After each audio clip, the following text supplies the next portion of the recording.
Former SAA board chairperson Dudu Myeni and Sondolo IT director Trevor Mathenjwa have been released on 10,000 bail each at the Richards Bay Magistrate Court north of Durban. The pair appeared in connection with a 300,000 Bosasa-linked fraud and corruption allegation. Myeni was the SAA board chairperson between 2012 and 2017. The matter has been adjourned to November the 17th. SABC News reporter Vusi Khumalo is tracking the story for us. Vusi, thank you so much for your time. How was the mood in court this morning?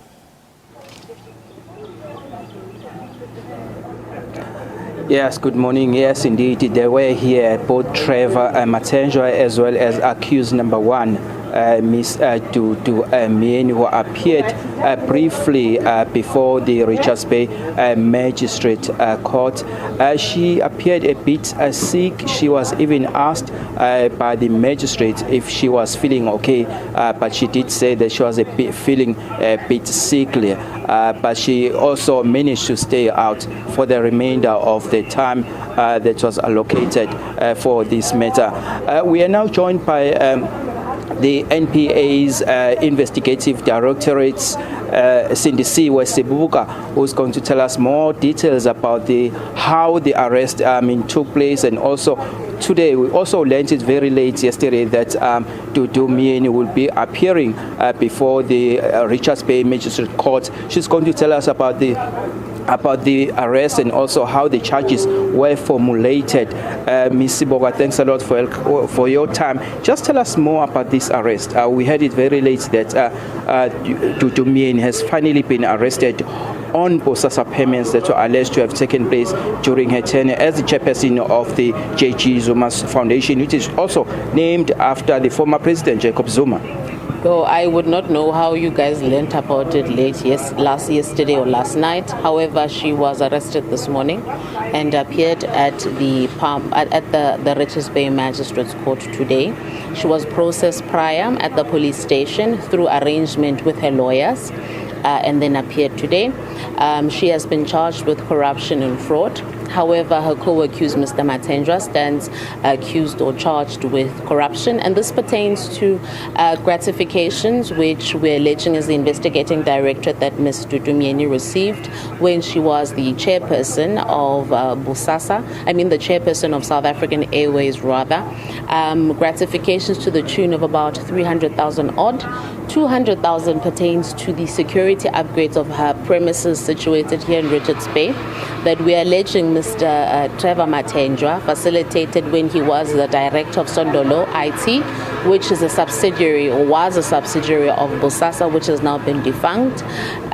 We are further saying that Mr. Dudu Myeni further received other gratifications from and or Bosasa or any other subsidiaries to the tune of over 107,000, which pertain to hotel accommodations as well as travel and for herself and various others linked to her, while the chairperson of the board of SAA, and that particular SAA or state-owned entity had a policy that those non-executive directors ought to declare those particular gratifications received from any company for transparency's sake.